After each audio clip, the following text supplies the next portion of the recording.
తీసుకురాగలరు కదా.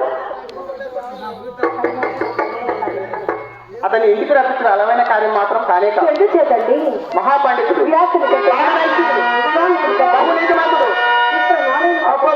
పరశ్రీ